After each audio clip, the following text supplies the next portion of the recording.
Good evening, guys. We're just going to hang on. We're just going to fluff, and I'm just going to walk around Charlie's head for just 1 minute, just to allow some people to get into the room. And as soon as that happens, we're going to begin.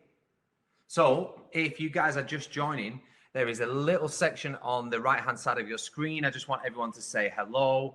Just let us know what country and what city you're in. Mudge is there. I didn't expect anything else. Hello, mate. Luke as well. Here we go. Yeah, so if you are just logging in, make sure you say hello on the right-hand side. Again, let us know where you're coming from. So we've got Houston, Texas, Chicago, UK, Springfield, Ohio. Nice. Don Pablo Dizi. Okay, guys, so I am going to begin, okay? As I can see, you guys are pouring in right now. I'm going to give you a little bit of an insight to me and a little bit about my background. It just helps you kind of establish the reasons why I do the things that I do, okay? A lot like me, my hairdressing is extremely simple. I like to simplify it as much as possible. So my hairdressing background started off when I was about 12 years old, and I was working in a very traditional Italian barbershop, and I was working there Fridays and Saturdays, and I was just kind of doing all of the Saturday and junior jobs. So it would be sweeping up, mopping floors, making cups of tea, washing hair. Now, washing hair is so integral when it comes to the actual hair cutting process. And as you can see, I've freshly washed Charlie's hair today. But the point is, it gave me that real strong foundation of hair. So one of the things that we're going to cover is the consultation. And the consultation is best done when you can really get a grip of someone's head, and you can look at all of their hair structure, the hair growth pattern, the color, the texture, all of the factors that are going to affect the end look or the hairstyle or the haircut itself. So I went from the traditional Italian barbershop, and I then started to study Afro-Caribbean barbering, and that was just self-taught. Instagram, Twitter, Facebook, YouTube, watching other people from all over the world. One of them being Corey from Bones to Go, Scott Ramos, Famous, you know, any of the guys that are from like Canada, South America, just watching them constantly, looking at their formulas, looking at their methods, their techniques, their technicality, everything that they did, and just trying to incorporate that into my traditional Italian way of cutting hair. As the progression and evolution of hairdressing was happening, it was very obvious then that I needed to go into ladies hairdressing. So I studied ladies hairdressing for 2 years. Upon finishing that, I just couldn't decipher the formulas from each area. So I took aspects from one. That's the ice cream van. Welcome to England. I'm trying to do a video. Okay, so ignore the ice cream man. Charlie, do you want an ice cream? No, we're all right. So instead of cutting one way, I wanted to cross-pollinate all of those techniques to create my own formulas. You'll know me from my Instagram in the fact that I never conform. Conformity is something that completely destroys creativity. It's really important because I didn't invent anything that I did. I've taken it from somewhere else, because there is that many different techniques. There's no way in which you can recreate or you can invent a new way of cutting hair. Everything's already taken from different areas and different people. But what I did do was take little things from people from all over the world and different areas of cutting men's hair and ladies' hair, and put them together to make my own formulas. Something that was very easy to teach, to show other people. I show off my work through my Instagram, and that's how in turn then I create those looks, and then this is how I educate it. So I'm going to demonstrate very simple haircut with Charlie. It's going to be a skin fade on the side, and it's just going to be very layered and choppy haircut on top. I'm going to go through things like the fade formula. I'm going to go through the shape that we create on the top, any texture that we need to add, and styling. And once we've done that, we'll answer any questions that you guys have. Okay, so we talked a little bit before about the consultation, and this is identifying everything that is going to affect the haircut. So when we look at these factors, we have face shape, we have head shape, We have hair color and texture, the movement or the growth pattern. And a big one is lifestyle. Charlie, are you in work at the moment? Just quit. You've just been sacked. Charlie's just quit, so he doesn't have a job at the moment. But if let's say that he was an apprentice solicitor or lawyer, then there's no way that we'd be doing something that was completely avant-garde or something that was really, really creative. So when we're doing the consultation, especially if it's a new client, we need to make sure that it fits his lifestyle and fits the work that he's doing. Another factor that we need to go into as well is previous haircut. Now, Charlie's been one of our longest serving clients from Verugo. I started cutting his hair when he was very, very young. And with Charlie working, it's meant that he's had to let one of his friends cut his hair, which is a completely different way to the way I would cut it. It's not right, it's not wrong, it's just different, okay? So whether it's a new client or it's an older client, there are three things that we need to do in this instance, in this circumstance, okay? So as I'm going through the hair, I need to inspect it. Inspect the face, inspect the hair. Once I've inspected, I then must detect. So first I inspect, then I'm detecting maybe any flaws, any abnormalities in shape, longer parts, shorter parts, where I need to retain weight, where I need to lose weight, where I need to reduce length or keep length, okay? So I inspect, detect, and then correct, okay? So actually just looking at Charlie's hair, I can see that the very, very corners of the hair, there is not much weight retention, which means that I will not be spending that much time in those areas, as I would want the hair to kind of grow back into a shape that was more suited for his face and for his head. So what I'm going to do is I'm going to start with the shape on top. Now, to simplify anything, whether it be a route in the car, whether it be making cupcakes, making a lasagna, or doing anything that involves getting from A to B with an outcome being the best thing that we want.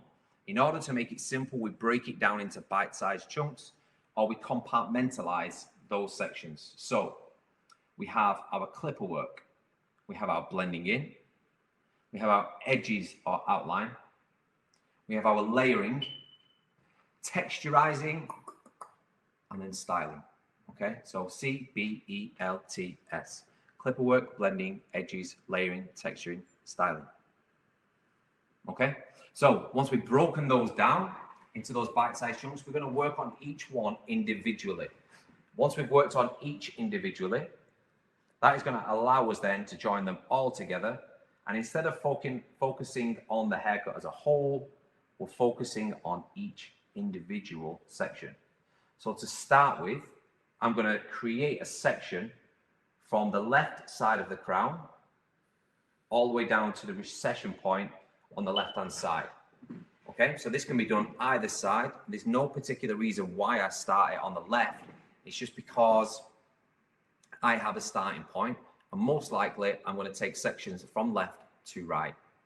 Okay, so the hair is prepped and ready to cut. So the first thing when we're doing layering is we need to think of the shape. It's one of the beauties of cutting. My mirror's right there. So when we cut in a mirror, we can literally use our fingers to depict the shape that we cut the hair into. Now, if I was to cut that into a square shape, I don't have the weight retention right there to be able to do that. But I'll always cut square throughout the top.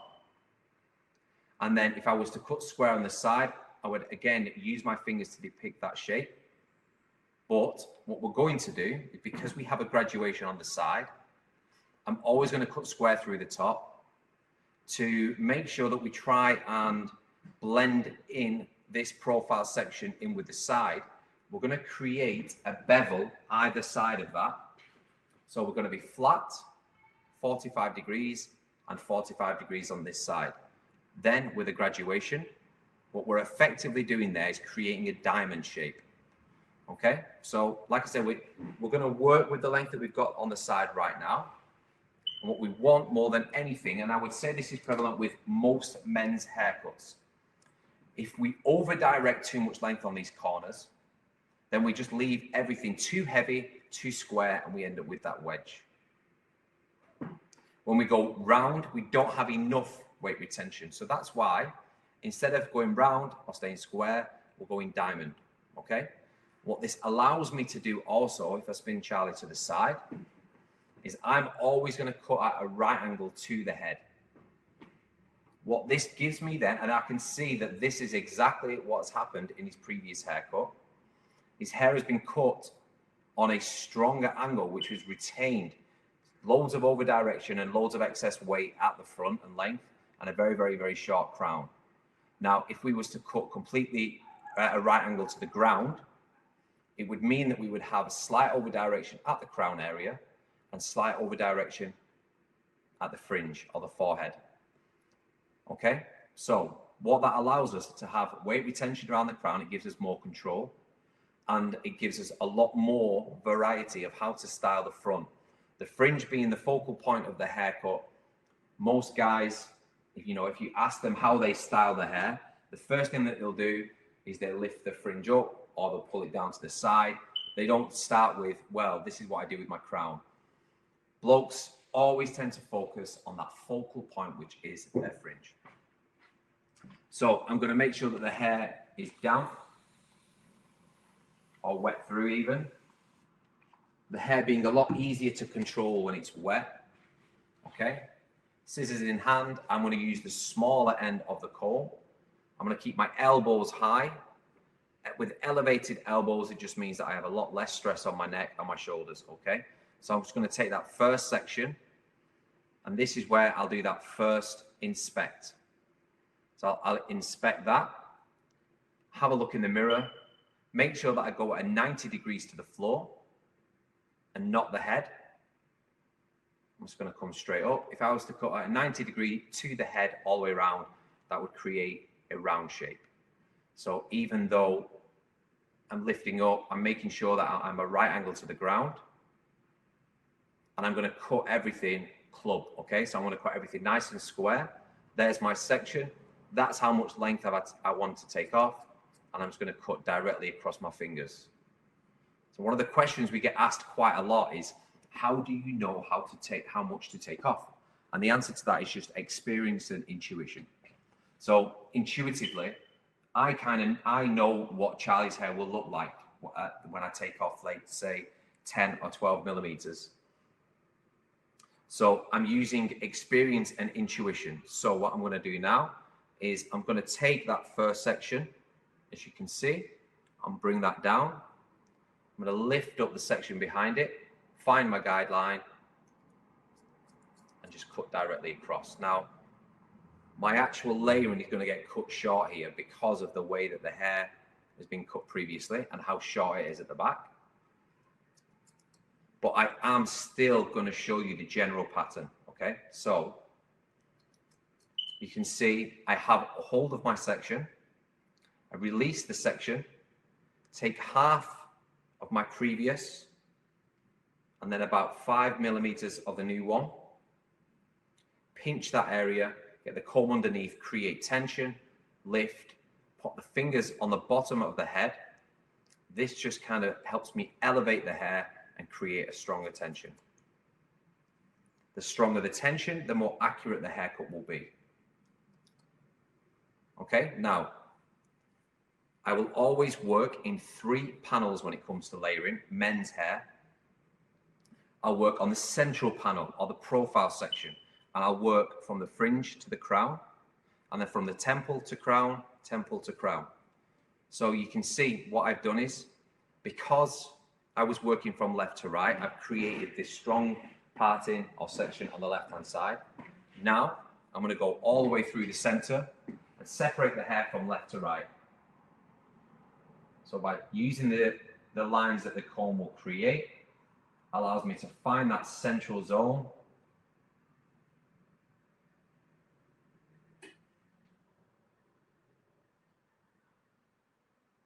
And now we make him look like something from Peaky Blinders. But what we've done is we've created the perfect length throughout the profile section. Now I'm just going to move ever so slightly to the right-hand side, and I need to do this the right-hand panel, then I'll do the left-hand panel. So again, starting from the front, take my first section, lift that away from the head, create tension, find my guideline from my profile section, and cut a meat to it. Again, take the section, just bring the previous section out of the way, lift, using my little finger and my ring finger as leverage to push away from the head and just to create that strong tension. And the reason why I'm cutting blunt first is because I want to create the shape over anything else first.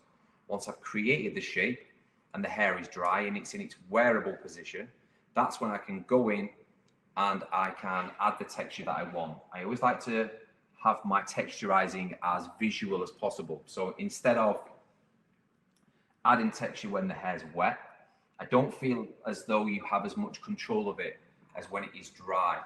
And it gives you a lot more of a visual.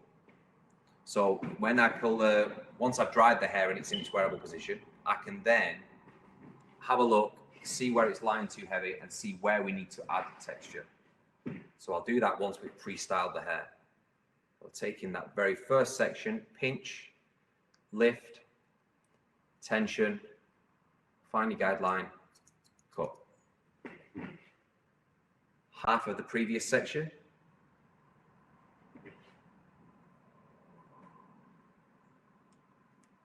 So make sure we keep that nice and clean and tidy. Exactly the same. And we'll just keep following that same routine all the way back. It becomes very, very robotic and almost mundane and monotonous. But when we are doing something like sectioning, especially when it's a new starter and we want someone to perfect their sectioning. So we make sure that they do it over and over and over again until they say the one word that I'm looking for, which is tedious. It's tedium that we're going for. When something becomes that boring because you've done it that often, that means that it's there. That means that you've almost completed that kind of part of your training.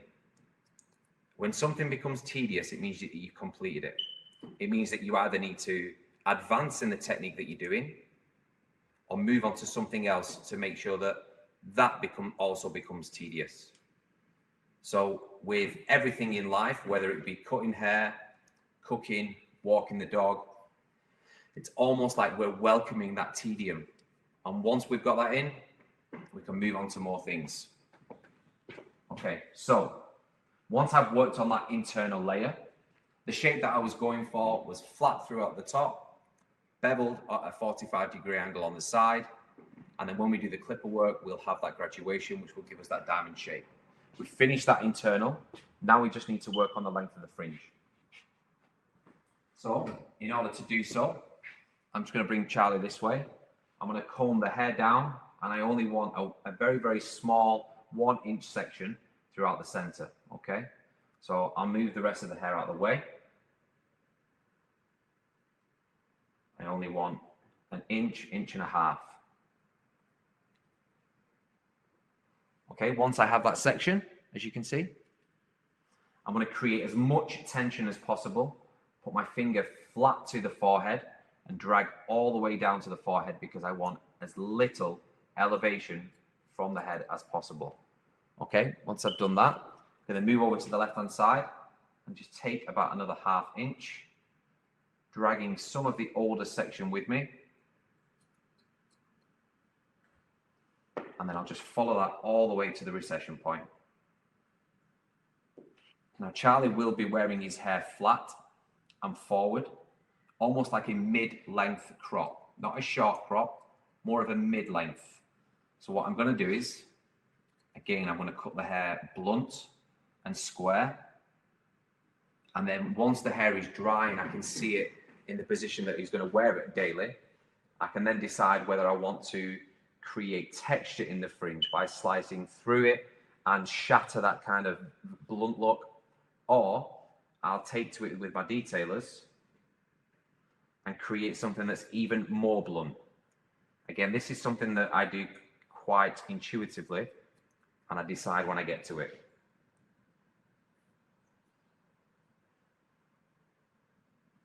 So take that section and just work away all the way over to the left-hand recession point.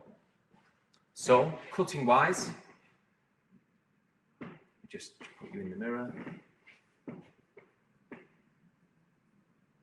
So, there's our shape done and our layering done. Now I'm going to move on to styling. I always feel that it's really, really important to see the hair in that final position before we add our clipper work. There is a completely different look to doing clipper work on wet hair as there is to doing dry hair. And now we've adapted a technique of fading hair, and it's always best done when the hair is dry. So I'm going to add some of the Ruger sea salt. Okay, now this is something that is extremely acidic, and what that's going to do is it's going to open up the cuticle that surrounds the hair. So your hair is covered in tiny little scales called the cuticle. Okay, now when we open up the cuticle, it gives us this illusion that the hair is thicker and fuller. This is how companies get away with saying things like clinically proven to thicken your hair, because temporarily it does. Okay, so obviously it's going to be difficult for me to talk when the hairdryer is on. So I'm just going to explain what I'm going to do, and then I'll do a little bit of drying, and then we'll just keep going backwards and forwards and backwards and forwards. Guys, if you are late into the group, anyone that does have any questions, make sure you put that to the right. And guys, let us know where you are from. Let us know what city and what country. Just have a little look, see who's there now. Yes. We have got some crazy places.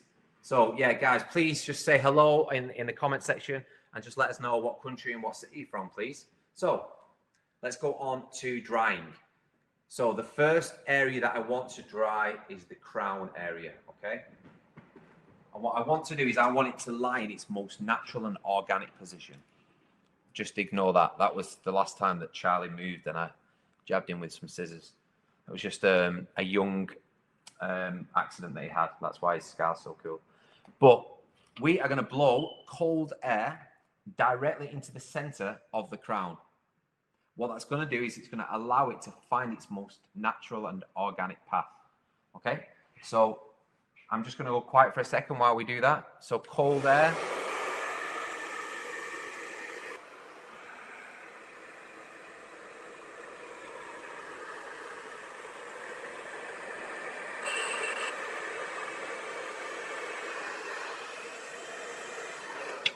Okay, so you can see there now that the crown, has found its most natural path.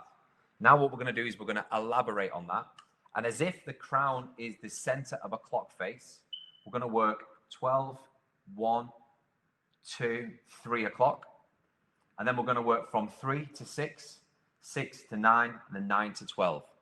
And I'm going to do that using a very, very small Denman round brush, just a little round cheeky thing. And the reason why I'm going to use that is because I'm going to exaggerate the waves. I'm going to exaggerate the texture that's already in his hair.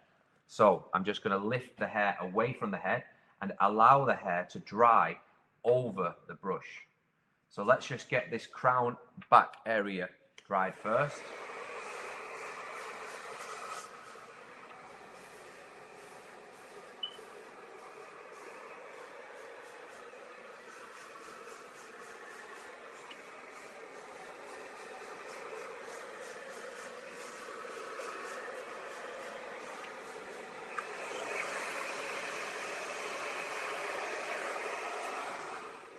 So we are using cool air, not cold, not warm, just cool. Okay, so it's on the very, very lowest heat setting.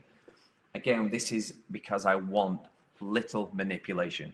I don't want to soften the hair too much and literally just taking away the moisture from it and activating the sea salt spray.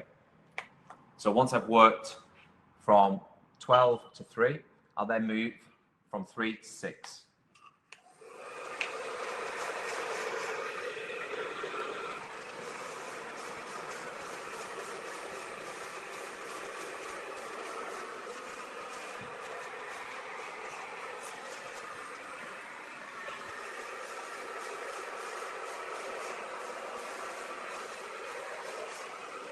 And we are gently just lifting the hair away from the head and allowing the airflow to go through the teeth of the brush and take away that moisture. And as you can see now, the hair is nice and flat and the crown is just in a very, very soft and natural position. So I'm just going to move him this way.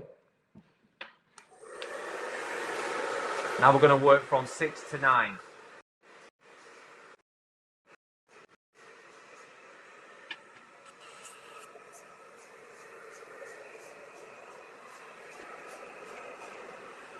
Okay, so now we've dried all of this area. We're going to work now from 9 to 12, but this is now where I need to incorporate the hair that's on top. So what I'm going to do is I'm going to create some organized waves, okay? And I'm going to do that by rolling the brush through the hair and creating maximum manipulation with lots and lots of heat.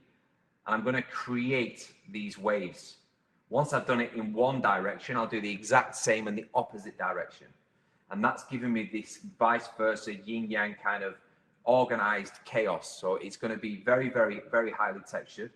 I'm almost going to be curling the hair over the brush. And then what I can do then is, once it's very, very organized and it looks really, really strict, we'll break that open and just make it look extremely distressed.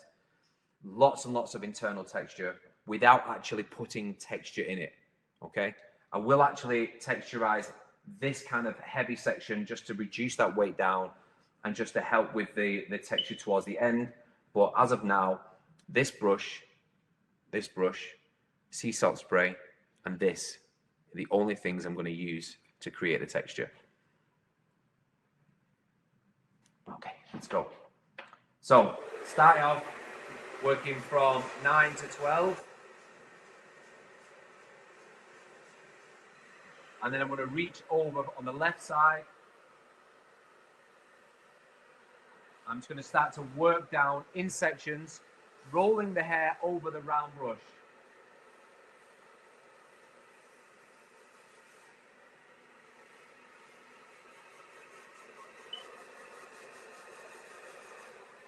In order to get that maximum manipulation, we need to be on a very, very high heat, but a low pressure. Too much pressure is just going to create too much chaos. We want this to be organized chaos.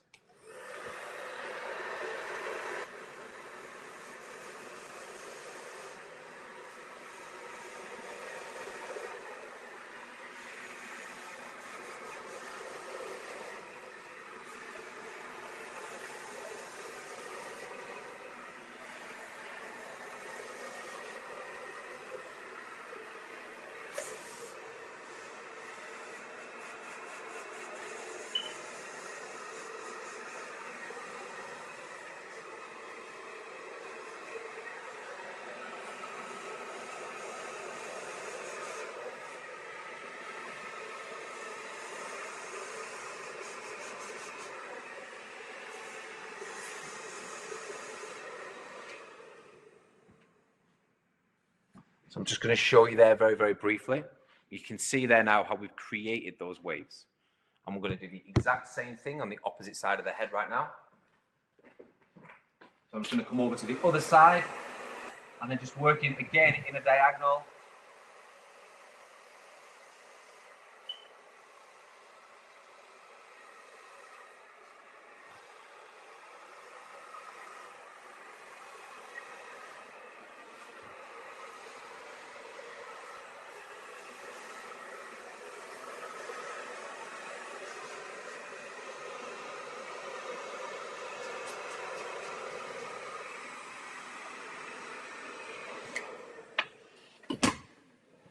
So it's extremely important now, once we've created that manipulation, that we cool the hair down.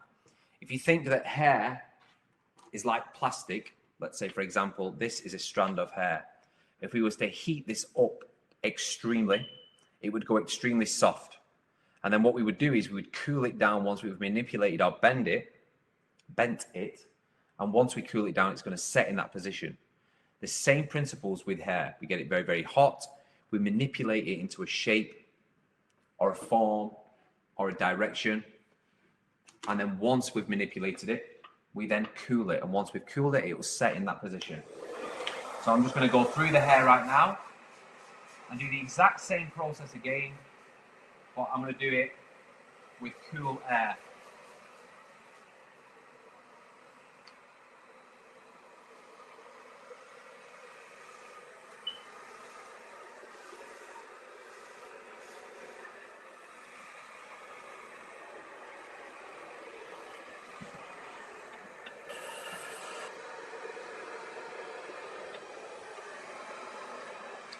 Now, I'm also going to use the blade, the vent of the hairdryer to organize the hair. When I go in and start touching the hair, because I'm quite cumbersome and I've got big sausage fingers, what can happen there is I can kind of lose the shape that I've tried to create. So by using the airflow, instead of the full length of the blade, I'm only going to use this one tiny little section now just to create separation. And just organize the hair with cool or cold air.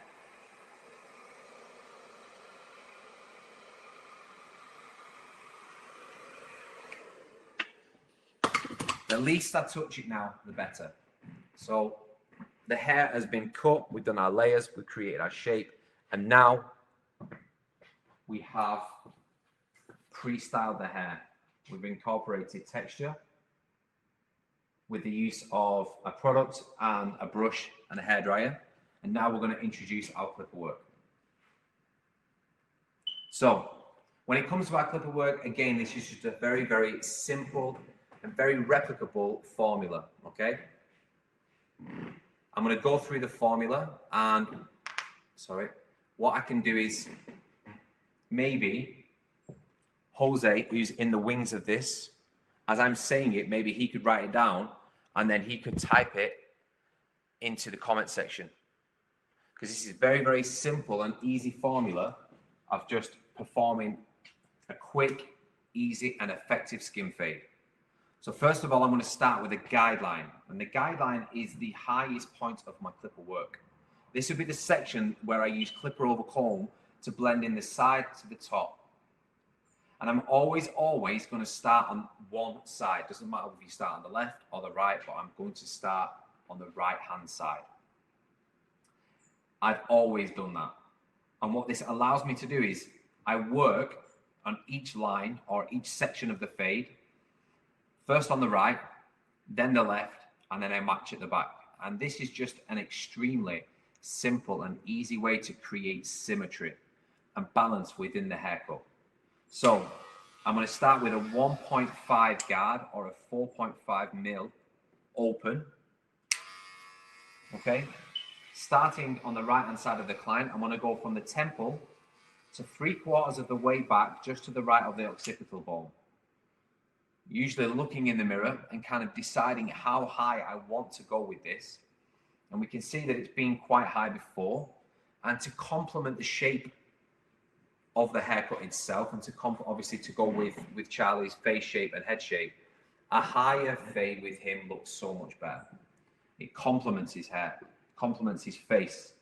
So we're going to start on the right hand side, finger on the back of the clip, feet planted into the ground, elbows elevated slightly, and with a flick of the wrist, we're going to start off with a lower pressure, and then we're going to start with a higher pressure and then go up to a lower pressure. And we're just going to try and create almost perfectly straight line from the temple area to about 3/4 of the way back. Now, if we imprint this technique, if we replicate it exactly the same on the opposite side, all we have is a very, very small section at the back to match. This is, again, just to help us with the symmetry of the fading work. So we do the exact same on this side now. Alan, it's your inner monologue here, Jose. Hi. My friend. Quick question from Luke. He was wondering if you hit it with the 1.5 all the time or change it up depending on who's in the chair. Depends. It does depend. If someone has extremely straight hair that's kind of poking out on the sides, then sometimes I would go in with a 2. I'd say 90% of the times it's a 1.5 guard open. Sometimes I go in with a two slightly open. It completely depends on the client. It does depend who's in the chair. I have found that with some clients that I can just use a one open.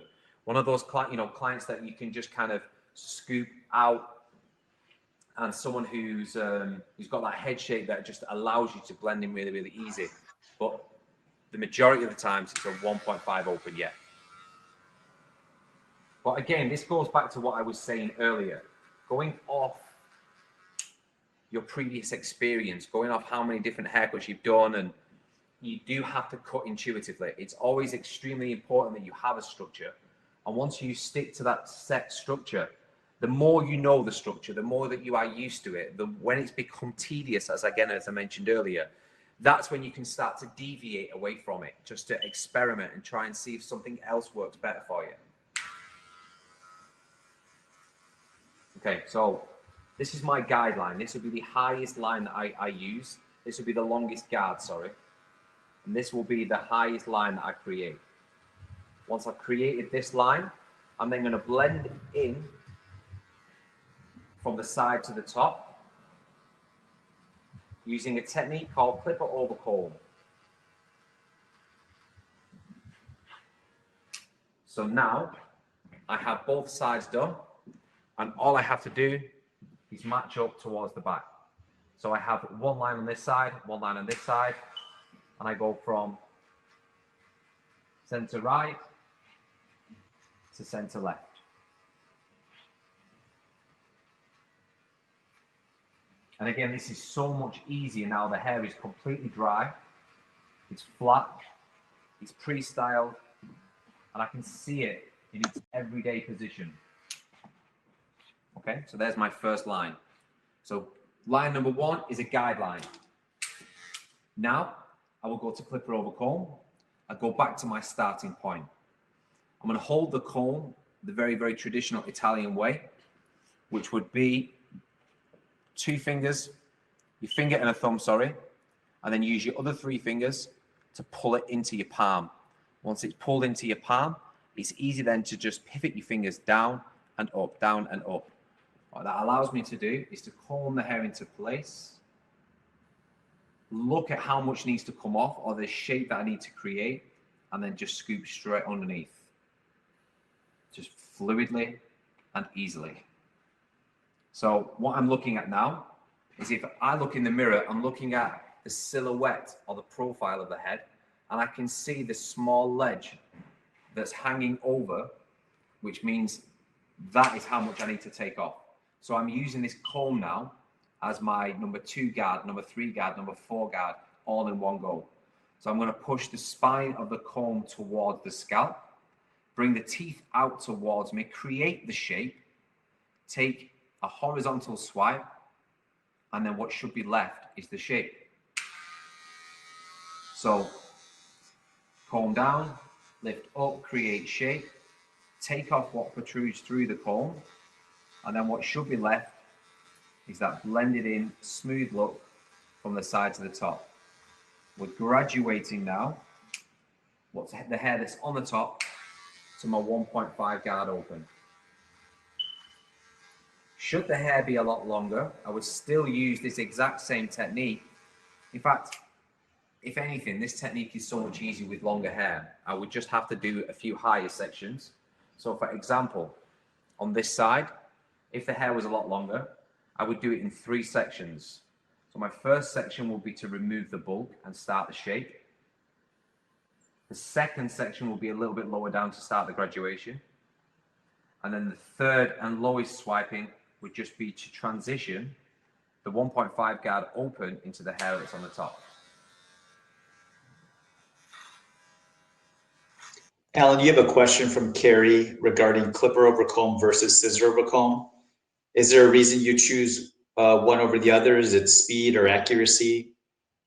Both, Jose. So everything that I do is based, again, on experience. It's based on trial and error. What worked for me, what didn't work for me.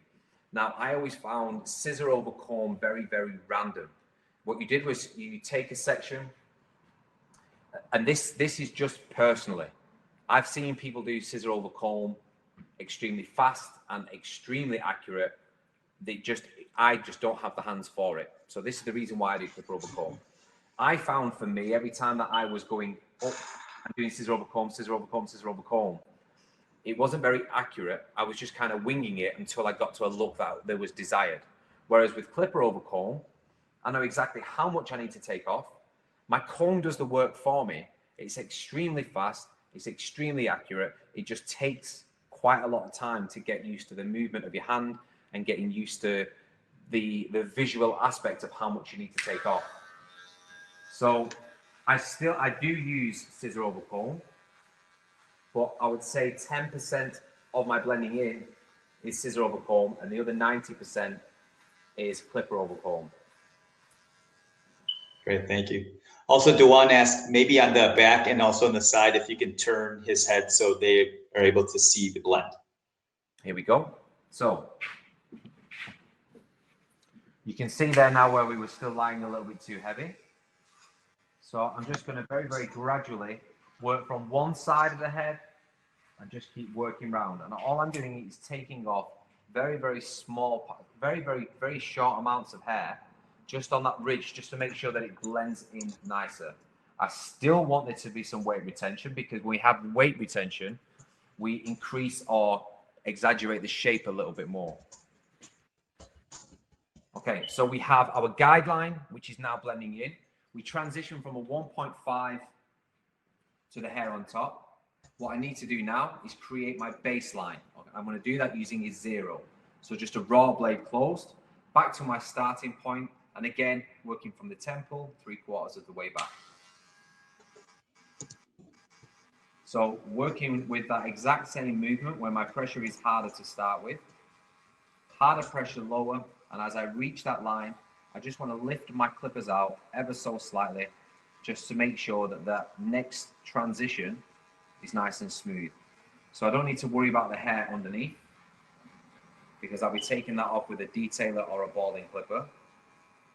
Alan, would you mind turning the head a little bit to the camera for that? There we go. There we go. Thank you. I'll do this side now as well. Okay, so ear right down, pressure hard to start, releasing as I go up through to the baseline. We just want to perform short, sharp movements to try and create the straightest line possible. Just make it as accurate as you can. And then what you'll see now, my technique of doing one side, the other, and then the other, what we have is 2 guidelines, and all I need to do is connect those 2 lines up now. So as I mentioned earlier on, we go to the center first, center right, and then center left.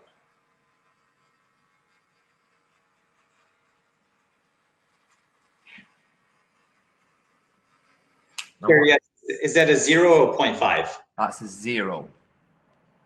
So guideline is a 1.5 guard open. Baseline is a 0. Now we've worked with the baseline. We're gonna take that right out now. So my influences when it comes to fading work, I was obviously European barber, a traditional Italian, which meant that we always descended in graduation. We'd start high and we'd work low. We'd clipper over comb, start with a 4 and work all the way down. That was 13 years ago. The look has changed. Everything is so much more cleaner and a lot shorter than it used to be. So I knew full well with times changing that I needed some inspiration and I needed to change up my formulas and my methods. So that's when I started watching a lot more YouTube videos and doing a lot more, trying to get as much more experience with fading work and a lot more knowledge in Afro-Caribbean fading, and taking inspiration from places like the US and South America, so on and so on. So that was always descending in graduation, starting high and working low. Then obviously when I take inspiration from the US, everything would be to start low, really, really short and work your way up. The problem with descending in graduation is that when you get to the bottom, it's not short enough. The problem that I found with a US inspired fade was that it was too short and I was struggling to take out lines, and I was struggling, I was taking it too high. In order for me to take each line out, to knock each line, I was going higher and higher and higher. So the way I combated it was to amalgamate the two. Start with my highest point, and then my next point is the lowest point. So I have the highest, the lowest. My next line is the midline, which would be in between. And then the simple process of just taking those two lines out. So I always work up and down, up and down. So I'll just briefly tell you the formula right now. 1.5 guard open, clipper over comb. Baseline 0, work underneath with a balding clipper and a foil shaver. Half open, half closed. Half guard open, half guard closed. If I need to, one open, one closed. And just in close succession. So even though it sounds like I'm doing a lot of movements, it's in very, very close succession. And it can be done very, very fast. Not in the way that would break standard fast. When I talk about speed, look, we're on the platform right now of a booking app, and I can guarantee that 99.9% of the people watching, if I was to ask you if you went over your appointment times, you put your hand up. I put both hands up. I put two hands and a leg up because I go over my appointment times a lot. It's not just because I talk a lot, it's because I'm a perfectionist and I talk a lot. But the perfectionist bit first. So what I need to do is I need the best possible outcome in the best possible time. So when I say fast, I mean fast and efficient. I don't just mean fast, there's your haircut, see you later. It means I want the best possible results in the shortest possible time. So I'm actually doing two sections at once here. I'm doing my balding with a detailer, and I'm also just touching on my outlines. So I'll do the outlines with a detailer, and I'll strengthen those lines with a razor once we are done and I do the final touches. If there's a tool in your hand that can be used, again, we are trying to be as efficient as possible.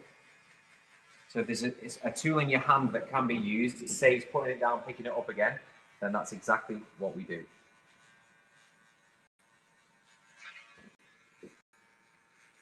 So the same rules apply when doing your balding clipper. I will make sure that my pressure is a lot harder to start with, and then release the pressure as I go up towards that next line, making sure that I don't go into that scoop zone.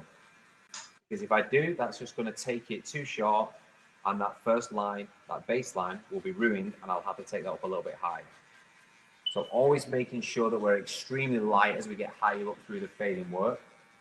And to transition it even smoother, I'll use the full length of the blade lower down. Then as I go up towards that baseline, I will just use the very, very corner of the clipper and almost zigzag my line up through it. Again, that's just going to help with transitioning one clipper into the next. Can we see that work from the back, Alan? Push can. Thank you. I got a few questions. First one from Dewan. Are you using wall products only? And if not, why not bald out first with a 5-0 or 4-0 and fade up? It was, yes, I am using wall only. I do work with wall, them as a company. But even if I wasn't, I would still use them. If I didn't have a connection with wall, I would still use these products. So I'm not here to sell. I'm not here to sell them. I am here to use them. And these are the products that I use because I like them.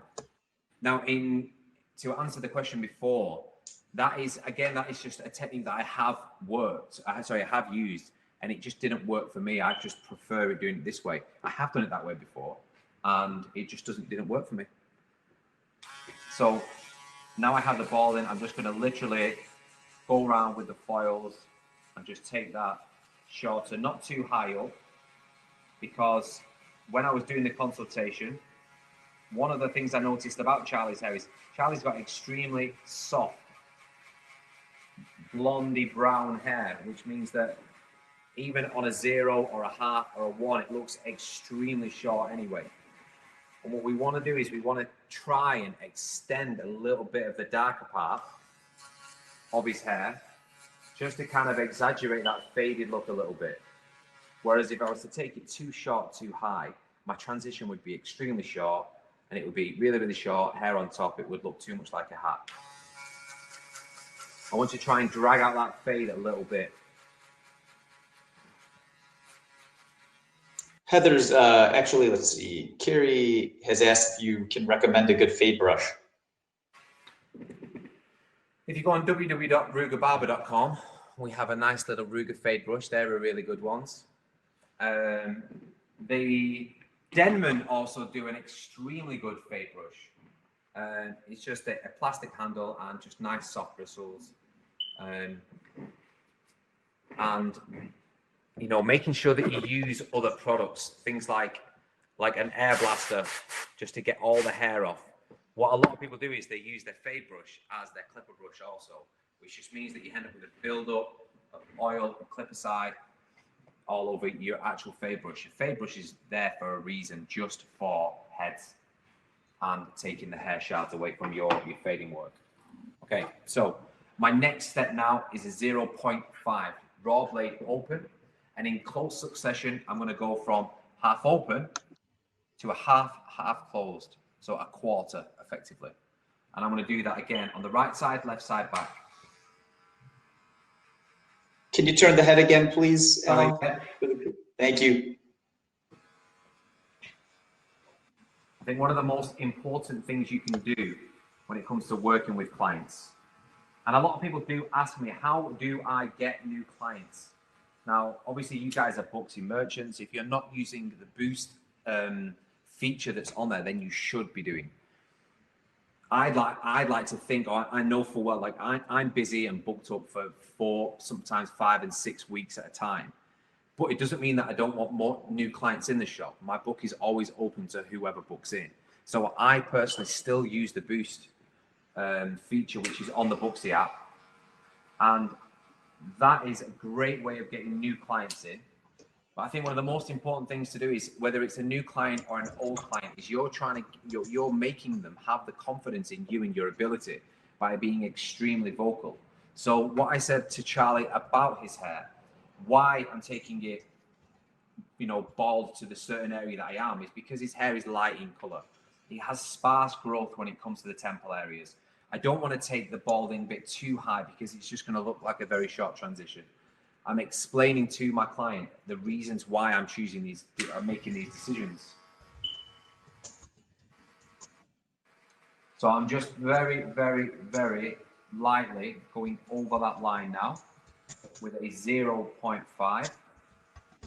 And once I've done that section, I'm then going to go straight to a quarter or half of the half and just literally smoothen that transition. And then I'll just emulate the exact same thing on the opposite side. You can see right there. So 0.5, starting at the temple with a harder pressure over the line, and then releasing that pressure to create the new one. There are 1,000 ways to fade, and you know, I think I've probably tried 500 of them. And I just found this one, even though some people do look at it and think, do you know what? It's very, very complicated. You're using too many tools, you're doing this, you're doing that. Everyone is completely different. If you had 10 chefs with all of the ingredients to make lasagna, I can guarantee that everyone's lasagna would taste different. It's exactly the same with people's haircuts. There's no right or wrong way of doing it. It's just doing it your way is what makes you individual. That's why people come to you. The way that you express yourself when you're talking to clients, the way that you are creatively, let me get that out. The way that you are creatively with them is probably the most important thing. The way that you communicate, the way that you come across with your clients. So now I've done the half open, half closed. I'm going to do the half guard, open, then closed.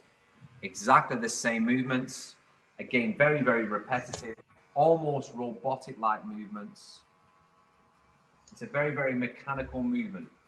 And the reason why we adopt this mechanical movement is because if our movement is the same here and exactly the same here, it just means that we're going to create a very, very consistent look. Consistency is the most key aspect when you're working with people. Okay, so we go half open and then half closed directly underneath. Maybe just using the corner if you want to be a little bit more detailed. And the exact same on the opposite side.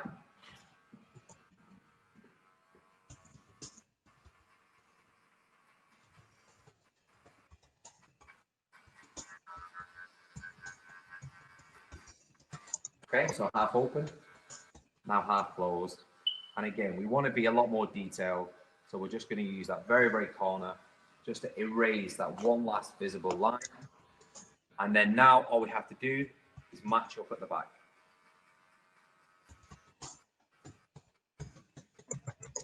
So the last guard that I will use now, and I will actually use that one last guard, and that is going to be the number 1. And it's going to be the old school wild one. And the reason why I use that one is because it just cuts a little bit closer. It actually creates a look that's a little bit shorter.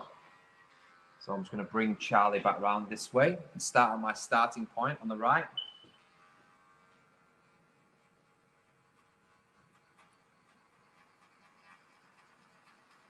Now I don't need to do this closed. Again, I'm working on a visual right now. So sometimes if the transition was too heavy and it was too shadowy, then I would probably go in and close the guard and again just use that very, very corner. But with his hair, I don't need to. So once I've done this final part of the clipper work, I'm then just going to go back to clipper over comb and just make sure that the corners are really, really soft, nice and neat.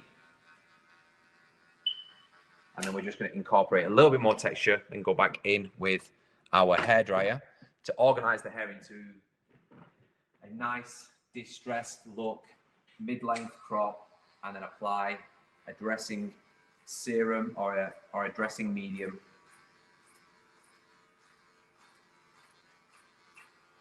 And the products I tend to use are all water-based. And obviously, evidently through my Instagram, you can see that the looks that I produce or the looks that I prefer are again all very, very soft, natural. I want it to look like the hair has been styled, but not like there's been product abuse or there's not too much product in the hair. Which means with any product that I use, less is always more. So we've done the clipper work right now. I'm just going to use a wide tooth comb. We get a question from Paul regarding thinning shears to soften up the ridge. Will you be doing that, or do you just do clipper over comb for the detailing? Just clipper over comb. I do use for that exact circumstance where this ridge is way too heavy. I will use my thinning scissors, but there's nothing there at the moment to do that with. So I would only use it specifically on the clients that needed it. So the only places in which we carry weight right now is from the apex, the highest point of the head, to the forehead. So I'm going to do 3 sections on the left and then 3 sections on the right, and I'm going to cut quite deep into the hair, but at a very, very shallow angle. So I'm going to keep the scissors on this finger, and I'm just going to run them along. So I'm going to go quite deep, but just at a very, very short angle. If I was to cut in very, very sharp, then I would create a lot more texture, but I would take out way too much weight and destroy the shape. So I'm only staying throughout the very, very ends of the hair.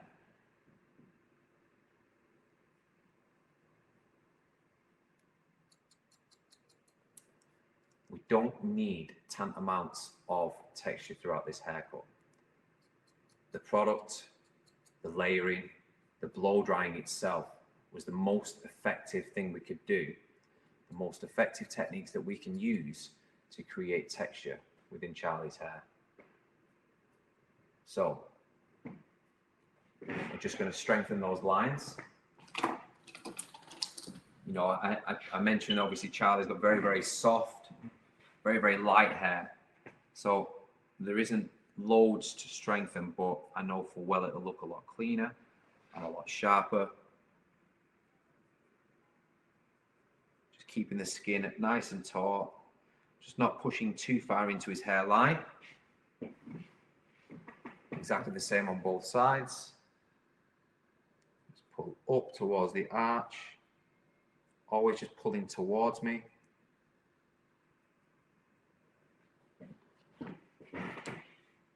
Gown open. Clean the neckline. And then now we go back to our hairdryer. Take all the hair off with cool air.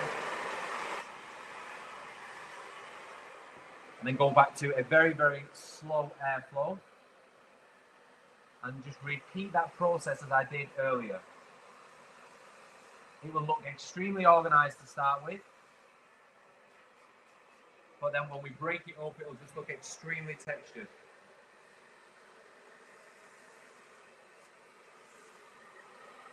Using the blade or the bottom of the blade to direct the hair. Now it's nice and cool, we can add product. So I'm just going to tap in a little bit of the Ruger Volumizing powder. Not too much. I'm just going to lift up the fringe and put a little bit of powder at the root of the section behind the fringe. This is just going to allow me to have a little bit more control and a little bit more volume.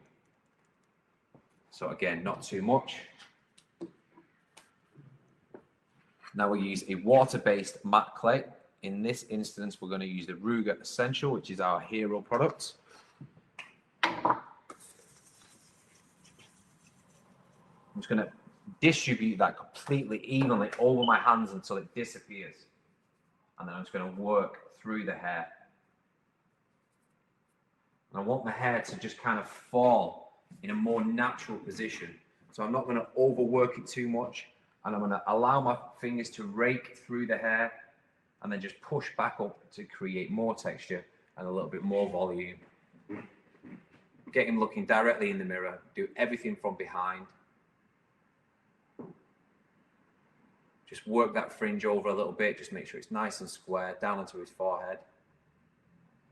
And again, less is always more. The less we mess with it, we wanted the look to be derived from the blow drying over anything else. That is the most important thing. When people ask me what product I use, I always say the hairdryer first. So I'm just going to use a little bit of hairspray just to lock in that style. We start from this side.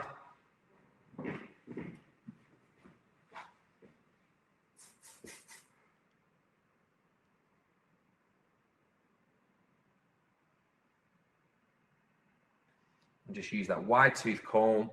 I will just spray a little bit of hairspray on the comb and use that then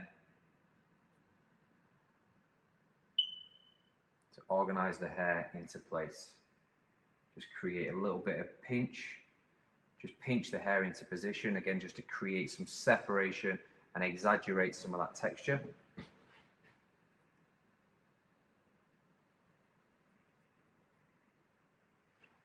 Look at me.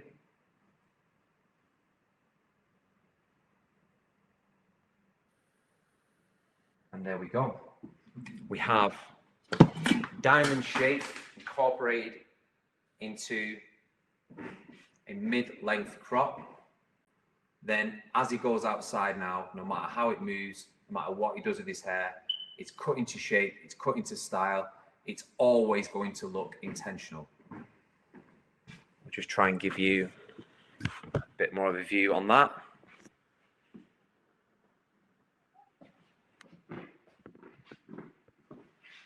You can see, obviously, the back of the hair where the previous haircut was extremely short. It's just kind of limited me to what I could do with it.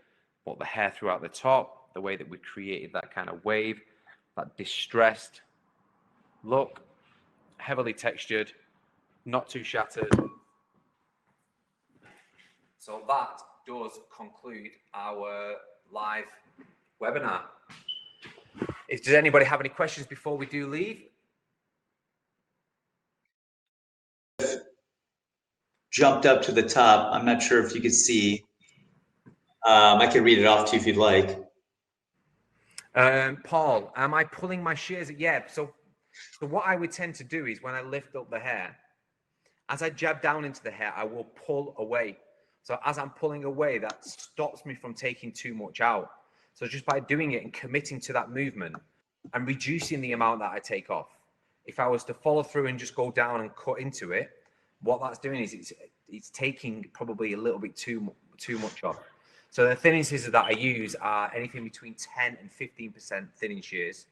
And that again just gives me more control of how much I take off.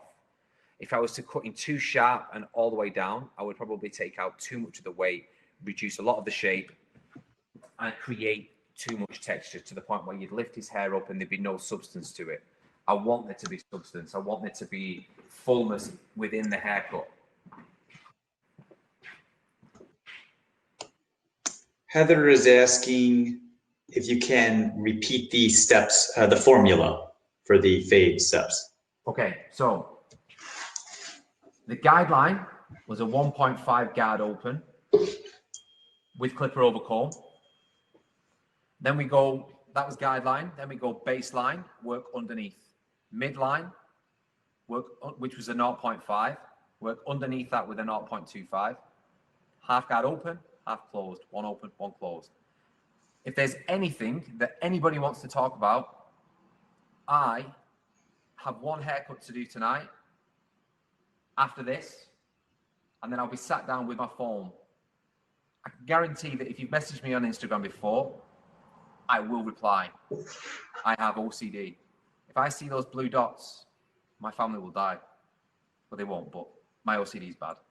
To the point where if anyone does message me, then I will gladly and happily reply with any questions that you do have. If you want me to go over that formula with you, if there's any questions that you have, please just obviously contact me, okay? Alan, we have a one-on-one free virtual giveaway with Alan himself. Yeah, we randomly selected that person, and that person is Heather. Heather! Well done, Heather. And where's Heather from? Where's Heather based? I'll have to ask, Heather, where are you from? Please let us know in the box. We will be in contact with you shortly. Los Angeles, West Coast. Okay, so there we go. There's my finished look. Guys, it's been an absolute pleasure. Thank you so much for having me. Like I said, if anyone's got any questions, then please do message me on Instagram and I will happily get back to you. One last thing, Alan, if I can add to it, is please, anybody who's still in the room, if you're interested in a Barber Evo issue, please shoot us an email with your address. The email is in the box now. I'll put it for you. Also, anyone who's a non-Booksy user, there's a link also for a free month if you're interested in trying us out. So I'll put that in there as well. But make sure to email edu@booksy.com and you'll get a free issue of Barber Evo. So thank you to our friends at Barber Evo. Thank you, Alan, for this wonderful demo. Thank you, everyone, for joining us as well. Guys, thank you so much. It's been a pleasure. I've enjoyed it. Long live Booksy. We love you. Thank you, Alan. Cheers, everyone. Guys.